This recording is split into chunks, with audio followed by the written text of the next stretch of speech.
Debate Archi, ¿lo vieron? Sí, Sí. obviamente. Más Y- largo y agotador. Qué fome, ¿no? Fue realmente un maratón. 2 horas y media. Y fome. No, yo que he visto todos, el de Canal 13 fue el peor. Ranquea dentro de los más divertidos. ¿Sí? Los periodistas me parecía que quedaron bastante bien, aunque en la derecha, me acuerdo, estuve con Jaime Belolio, el alcalde de Providencia, que me dijo que le pareció que los periodistas habían estado demasiado anti-cast. ¿En Y el serio? otro día escuché a Nicolás Vergara ahora en un trozo de programa que estaba circulando de Radio Duna, también decía que habían sido hostiles con cast. A ver, ojo con eso, ¿ah? Yo ayer escribí una columna Sí. en La Tercera, que no vayamos a empezar a hacer lo que están haciendo gobiernos de ultraderecha, que es atacar a la prensa, ¿no? Esta idea facilista de que en realidad el problema no es mi candidato, que no contesta las preguntas, un candidato que evade, el candidato Kast solo contesta lo que él quiere, evade mucho y Pero cuando no se enoja, ¿eh? y cuando no se enoja. Y cuando los periodistas o las periodistas le insisten, él mira el reloj y le dice, se acabó el tiempo. La dinámica Donald, enemigos del pueblo. Enemigos, lo mismo de Milei. Milei Le les llama que son parte de la casta, dice, ensobrados. ¿no? Ahora mira, en esta semana, solamente en esta semana, tuvimos a Rodolfo Carter enfrentándose a Andrea Ares, Andrea Aristegui, Aristegui. la conductora del matinal del Mega. No, de Chilevisión. Ah, de Chilevisión, chuta. Se ha pasado de canal en canal, pero Ya. ella venía de Mega, efectivamente. Pero es la compañera actual de Julio César Rodríguez. Sí. Ya. Y la enfrenta, y ella le pregunta por qué a Rodolfo Carter por qué está en el norte si él es un senador de la Araucanía. y él se enfurece. Él se enfurece. Después tuvimos cuando Johannes Kaiser le corta el teléfono a Connie Santamaría y a Claudia Álamo. Claudia Álamo en Radio Duna, No, Radio Pauta. perdón, Radio Pauta. Estamos súper ubicados por los medios. La Carola Urrejola No, estaría. ha habido varios. La Carola Urrejola estaría nota. Hay varios medios que han cambiado. en la Claro, última hay semana. mucho ha habido mucho movimiento, claro. Después tuvimos, Pamela Giles también se enfrentó parece con el conductor de TVN, con un No, periodista con de un TVN. periodista, Poirot Escobedo, Sí. en el Congreso, que Poirot. es el movilero de Congreso. Ella es muy hostil con los medios, decide, a mí me impresiona porque fue periodista, entonces como que mira con cara así como, ¿cómo se te ocurre preguntarme eso? A ver, ¿quién más va a preguntar? Dice ella, ¿no? Y hay otro más que se me está pasando, pero hubo el en toda movimiento, esta semana. el movimiento de Cavada en la frontera, cuando va Sí. y les cuenta lo que ocurre legalmente en el estatus de los migrantes que se mueven, va y hace el gesto, que me parece muy inteligente, decirle a un migrante, oye, esta cosa no es como tú piensas, y Camila Flores toma las riendas de sostener que hay que denunciarlo al Consejo Nacional de Televisión. Sí. O sea, utiliza Lo una herramienta- denuncia. y utiliza y además llama a que lo haga la gente Sí. usando un mecanismo del Estado Tal cual. sobre un periodista. Es bastante peligroso lo que empieza a pasar. Y eso es súper importante que la gente empiece a reflexionar sobre eso. Porque una cosa es que te caiga bien, mal, más o menos, un medio, un periodista, la manera que tiene un medio de enfrentar y abrirte la ventanita a la sociedad, como digo yo, que son los medios. Tú eliges la ventana por la que miras la sociedad que quieres mirar. Pero otra cosa muy diferente es armar una estrategia para silenciar a la prensa. Y una manera de silenciar a la prensa es ridiculizarlos, obviamente cortarle el teléfono, generalmente es contra las mujeres, ¿no? Es decirle, tranquilícese a la Andrea. La Andrea hizo una pregunta súper legítima. ¿Qué hace un senador de la Araucanía en Tacna, en la frontera en el norte? Y él se enfureció con la pregunta. Usted me está haciendo una pregunta maletera. Usted me está haciendo una pregunta malintencionada. Y ella le dijo, yo hago lo que hacen los periodistas. Yo hago las preguntas. Usted elija si me quiere contestar. Entonces, esa discusión la vamos a empezar a ver, me temo yo, con mucha fuerza. Ahora, no es el único caso. A mí me llamó mucho la atención. ¿Se acuerdan? Marco Enrique Dominami contra Iván Valenzuela Claro. en un debate. A lo que voy que hay como interpelaciones a los medios. A ver, yo yo creo que es interesante y le exige a los periodistas una preparación mayor para este nuevo Sí. evento. Porque realmente cómo lidiar con esta actitud indudablemente mucho más confrontacional. Y creo que va a terminar de alguna manera mejorando el ejercicio de la profesión. Pero creo que esto con poder político y con poder, en la eventualidad de que llegara al poder este sector de derecha, va a ser, genera muchas dudas y preguntas, ¿no? De esto con poder político va a ser peor o van a retrotraerse y asumir de que tienen una responsabilidad como gobernantes, porque finalmente la prensa lo que hace es a los sectores, al sector público, al sector privado, a gente que tiene compromisos o obligaciones con la sociedad, responder preguntas que son obvias, ¿no? Y de alguna manera asumir responsabilidades. Entonces, si tú además tienes poder y no asumes esa responsabilidad y ridiculizas a la persona que te consulta, la verdad entonces se genera un muro infranqueable en términos de saber cosas que son básicas, ¿no? Y que hay algo de contrapeso en la prensa, ¿no? Esta idea de que te pueden investigar, de que de que puede aparecer en no sé, pues los medios que hay que hacen investigación. O sea, la idea del contrapeso es una idea que en general los gobiernos más autoritarios y los gobiernos ultraconservadores desprecian o eligen, que esa es la otra, eligen a ciertos periodistas de ciertos medios que no los incomodan, como para poder decir, mire, aquí no estoy cerrándome a la prensa, ¿no? Es que hay un fenómeno nuevo. Leer a la prensa hace 20 años y al escenario mediático hace 20 años con el escenario de hoy, con el entrenamiento que han tenido las figuras que probablemente asuman el poder en marzo, lanzando la proyección de encuesta, es diferente. Hay un approach diferente. Yo sé que, y después se van a acordar de mí, de que analizar fenómenos como Radiometro, Sin Filtro, se ve con desdén por parte del periodismo porque no viene del riñón Universidad Católica, ICI, no va por ahí. No está comunicado. No es periodismo tradicional. No es periodismo periodístico, como dicen algunos. Sino que viene desde otra trinchera, con otros financiamientos, con otra dinámica de construcción. En esa lógica, esta nueva generación política ha tenido una formación mediática en torno a formatos de conflicto polarizante que además se alimentan a través de algoritmos en redes sociales. Entonces, cuando el periodista recibe una respuesta tajante, dura y que no necesariamente atiende a lo que está preguntando, es porque sabe que ese esquema de conflicto genera un clip. Es otra sociedad. En Argentina lo que ha decantado es a polarizaciones y posiciones. En Estados Unidos también, ¿eh? En Estados Unidos hoy uno hay medios, claro. consume medios en una matriz de medios que tienen ciertas posiciones ideológicas y la Casa Blanca lanzó un sitio especial donde pone los logos de los medios y pone lo que consideran que han asumido como mentiras en público. Entonces, yo no tengo duda de que hacia allá vamos. Y esto sea como parte de sociedades que tienen otra experiencia con respecto a lo que consumen. ¿Por qué? Porque lo que antes se consumía tenía relación con el espacio radioeléctrico. Radios, canales de televisión limitados a través de licencia. Hoy la gente puede consumir el podcast que quiere, el programa que quiere, puede hacer su propio menú. Y ahí yo creo que vamos a ver enfrentamientos con la prensa. Ahora, la prensa, como tú bien dices, ¿está preparada? Tengo mis dudas. ¿Por qué? Porque previo al estallido social y todo, hubo 10 años a propósito que esta semana se cumplieron 10 años de CNN Chile. Hubo 17 años. 17 años un de montón. CNN. Hubo 10 años de algo novedoso que era un dueño extranjero que no demandaba a una organización periodística más que una suerte de imparcialidad bien construida. Hubo 10 años de eso. Y esa imparcialidad bien construida nació un tono que yo llamo periodismo fiscal. O sea, como que, es más, las audiencias se acostumbraron al periodismo fiscal.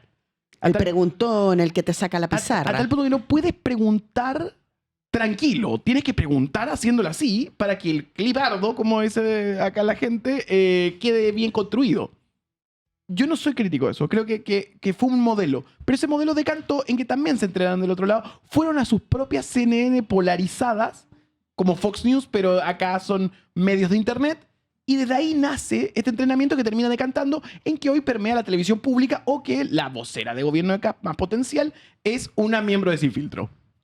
Entonces, ese relato, ese camino a nivel periodístico se dibujó a partir de estos fenómenos nuevos. No digo que sean positivos o negativos, son nuevos. Sí. Oye, si no, estaba pensando, bueno, contextualicemos esto de lo que está pasando en Estados Unidos. O sea, el presidente Trump trató de piggy, de cerdita a una periodista. Claro. Y después de Bloomberg, además, que es un medio que es pro-Trump, o podríamos decir empresarial, cercano al sector privado. Y dijo una niña del New York Times, o una periodista del New York Times, dijo que era fea por dentro y por fuera. O sea, ese es el contexto en que estamos hablando de lo que está pasando en Chile, a lo que voy, que es un fenómeno más allá de lo que nos vimos esta semana, que son 3, 4 episodios que llaman la atención y que tienen una razón de ser que no hay que desmerecer, que es el hecho de que el periodista se transforma en la casta, en parte de la casta. Y que es algo que siempre ha perseguido el periodismo, y que es bien interesante, que es que ustedes son parte del poder, ustedes están de alguna manera vinculados tienen vínculos para quien trabajas, ¿no? Y en ese sentido, cuando Kaiser le corta el teléfono a Constanza Santamaría, la pregunta es, ¿a quién le gustó que le cortara el teléfono? ¿No? A un montón de gente, Exacto. supongo yo. Entonces, el efecto que pueda empezar a tener todo esto respecto a esta negativa, bueno, para mí Pamela Giles me parece muy hostil como figura naturalmente, pero hay gente que cuando lo haga, si no lo hace, porque Pamela Giles lo hace permanentemente, o sea, es bastante recurrente que ataque, ¿me entiendes? Cuando lo invitan a programas, cuando realiza conferencias de prensa. Pero esta gente que en algún momento corte con la prensa, y la popularidad de ellos yo creo que no va a ser negativa, o sea, van a lograr algún efecto positivo sobre sus audiencias, y eso cuando se empiece a medir puede ser un problema serio. O lo que puede pasar Sí. es que sea parte de una estrategia comunicacional. En Argentina, cuando Milei hace su espectáculo y canta Cuca Tirapiedras, unos momentos yo creo claves de la decadencia occidental de los últimos años, que fue hace unos meses atrás, en un Movistar lleno, y canta y tira fuegos artificiales, una Sí. cosa de loco. Antes de eso, hace un video donde él aparece como un miembro de Star Wars y aparecen los logos de los diarios y los medios lanzándole rayos. Sí. Entonces, no hay que olvidar no sabía nunca eso. un fenómeno histórico que ocurrió en la oleada de gobierno de izquierda latinoamericana de hace 20 años, que fue cuando Néstor Kirchner en Argentina toma la decisión de decir la derecha vale callampa, ¿por qué nos vamos a pelear con ellos? Y dice, la estrategia es pelearnos con Clarín. Y crea algo que se adelanta a Trump, que es una estrategia para generar una hostilidad entre el grupo Clarín, que era un grupo de medios, como que es igual al grupo Mega, con la excepción que no tienen diario, Sí, Mega no tiene no diario. diario, es su única excepción, contra el gobierno y todas las intenciones que tenían de poder hacer cambios. Entonces toma la decisión de decir, el enemigo no es la oposición. La oposición está debilitada. El enemigo es el medio de comunicación. Yo creo que esa es una transgresión que hacia el tiempo todos los gobiernos, que Sí. no son de designo, incluso, que van por la línea de... bueno, en España está quedando la embarrada con la televisión pública y Vox, Sí. que es a falta de un lugar para el progresismo, la televisión pública se transformó en un canal progre, marca más que la televisión privada, y Vox manda, cuando van mobileros del telediario español, un clásico de la televisión española, mandan gente a agredirlos. Bueno, la Pepa Bueno, que era la directora del país, la única mujer directora que ha tenido el país, se pasó ahora a ser la encargada de la televisión pública, o sea, es la directora de la televisión pública.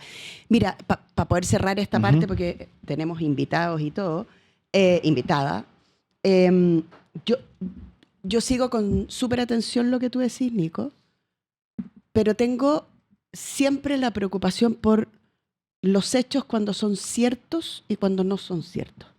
El problema de algunos medios hoy día, y sobre todo medios como el que tú citas, Sin Filtro, es que la mitad de la discusión está basada en creencias, en sobreideología, y de datos nada. Y no solo nada, sino que la gente inventa datos, esos quedan en los clips, el algoritmo, como me encanta decirle a mí, el algoritmo se encarga de llevarte mentiras. Y las personas toman decisiones sobre situaciones que están sobreideologizadas, con datos falsos, y mira hasta dónde podemos llegar. Entonces, Perdón, Paula, hay un libro que se llama El nazi-comunismo, editado por una de las principales casas editoriales del mundo, que está en este momento en tienda, firmado por Axel Kaiser, y que es tomado por Caja de Resonancia por esos medios. Te hago el apunte. Como sí, bueno, entonces son capaces de negar la historia. lo que quiero decir es que, independiente si nos gustan o no nos gustan los medios formales tienen una enorme gracia, responsabilidad y tarea por delante, que firman la verdad. Lo que quiero decir, estos datos son más o menos ciertos. Son 100 hectáreas las que van a ser por traer. No son 2.000. Si alguien va a Sin Filtro y dice, bueno, el gobierno va a expropiar 2.000, nadie en Sin Filtro le dice, no, perdón, no son 2.000, son 100. Te lo puede decir tu adversario, pero como tu adversario yo no le creo porque es tu adversario. Entonces, la dinámica de esa manera de instalar hoy día discusiones políticas, esa es la que yo me resulta tremenda. Por eso valoro espacios como Turno, donde más o menos Sí, tratamos de poner hechos más o menos reales Bueno, pero sobre ahí, la mesa. como decías tú, para terminar este tema que es bastante largo y sobre todo para nosotros que participamos de este mundo, es que además los medios tradicionales están en el tacho, como dirían, ¿no? Están yéndose, o sea, lo que era, en Inglaterra se llaman son de alguna manera los diarios de registro, ¿no? Que son Sí. los diarios en donde, por ejemplo, el Times de Londres en su momento, antes de que Murdoch la comprara, se compraba religiosamente todos los días y se guardaba en la biblioteca de Londres, ¿me entiendes? Un ejemplar, porque es el que, si tú querías saber qué pasó ese día, va a estar ahí. Es como la historia chica. Claro, y es como el día a día, ¿me entiendes? Hoy día esos medios ya no... Bueno, Murdoch compró The Times y ha cambiado muchísimo, el Mercurio, La Tercera, están todos en... Yo creo que hay un rebaraje de medios en donde indudablemente Turno es un buen ejemplo de lo que viene. Y ¿no? con problemas financieros súper severos. No Turno. No, nosotros imagínate. El Mercurio, La Tercera, Copesa, eso sí. Mercurio, Tercera, Esos son los que tienen Medio. problemas. Aquí los tamaños, los legacy media tienen unos edificios que, bueno, son demasiado elefantiásicos. O sea, increíble. Ahora, un dato de la causa que nosotros nos entretiene, pero, por ejemplo, el campus del Mercurio tiene a las últimas noticias, que estaba acá en Bellavista. Ujú. Y antes no era así, po. Y los diarios regionales también están allá arriba. Ah, mira. ¿Cambiaron de Providencia? Sí, yo quedé mira. impactado con eso. Ah, no sabía. Bueno, y además están utilizando el terreno del Mercurio para hacer conciertos, eventos, todo, que es un gran terreno. Oye, nos hemos quedado pegados por este debate, pero que al final no terminó siendo el debate. ¿Algún otro apunte sobre el debate? No, ya estamos. Ya estamos. Veamos menú rápidamente, José, para poder repasar. Descartemos las más chicas dentro de esta semana política. Están ahí en nuestro menú, si podemos verlo. Pablo Longueira propone una concentración de derecha con Kast. ¿Mañana va a haber alguna novedad en Poder? Ah, bueno, sí. Bueno, mire, hay varias cosas ahí. Bueno, primero Kast, que yo creo que anda con freno de mano. Y la gran duda es si podemos o no, si vamos a ver una salida de freno de mano de Kast. O sea, a lo que voy, que hoy día Kast está muy controlado. Entonces, la gran incógnita que hay dentro de la derecha es si después, luego, o sea, a ver, Kast en las últimas 2 semanas ha logrado juntar amigos inéditos, ¿no? Todos los días, desde el presidente Frei, presidente Piñera, demócratas, ¿quién más? Hay otros por ahí. Bueno, obviamente Chile Vamos se sentó en la mesa sin poner condiciones. Bueno, pero ha logrado agrupar. La pregunta es cómo, en la eventualidad de que ganara José Antonio Kast, ¿cómo ordenaría este nuevo conglomerado que lo apoya? Y eso yo creo que es interesante. Y lo otro es el tema de la obviamente en el gobierno te dicen que no existe tal crisis en la frontera con Perú, que el movimiento que hay es el movimiento habitual de migrantes que salen, entran, y que tal vez hubo algunos problemas con los militares peruanos que dificultaron o tomaron nuevas medidas para la entrada de los migrantes que venían de Chile. Pero lo que sí es que es evidente y que existen antecedentes para preocuparse de lo que va a venir, principalmente por lo que está pasando en Venezuela y lo que pasa en Colombia. En Venezuela tenemos una posibilidad de intervención, supuestamente para solo cambio de régimen, pero nadie sabe en qué podía terminar eso. Entonces, la verdad que a lo que voy, existe la posibilidad de que aumente o que los venezolanos que están en Chile llamen a sus familiares a decirle vénganse para acá porque no.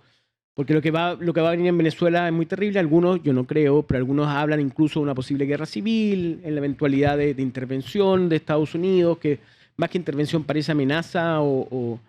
Y después lo otro es que el Plan Colombia, la pelea entre Petro y Trump, va de alguna manera a disminuir toda la colaboración que hacía Estados Unidos por la guerra antidroga.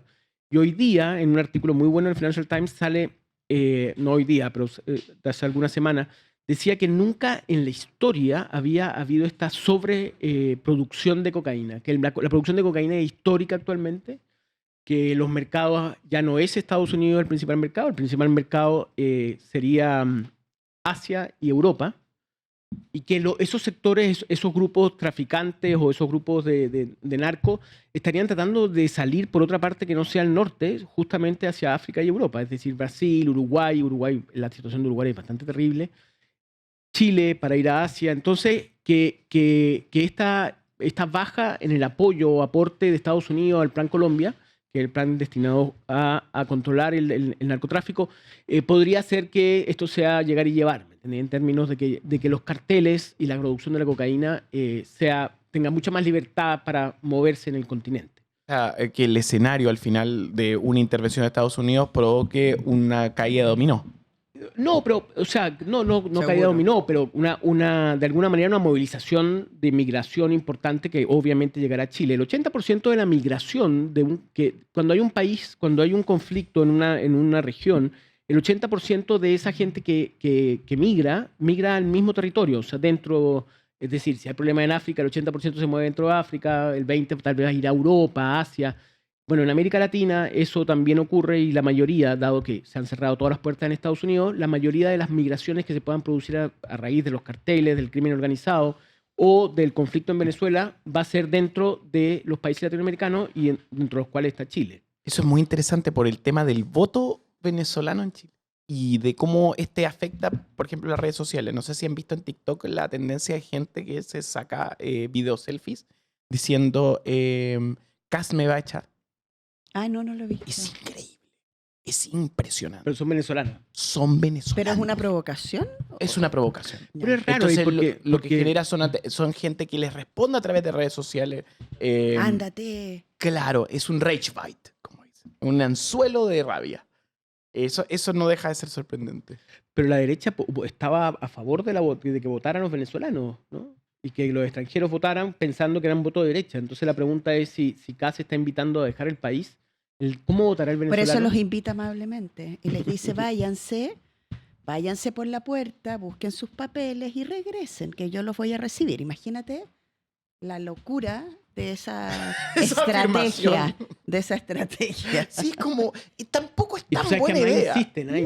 Insisten en eso. Y en eso ya hay que demostrarle, hay que reconocerles que fue muy interesante. O sea, aprovecharon el momento de esta semana en donde va Carter a hablar de que mire cómo se están yendo los extranjeros.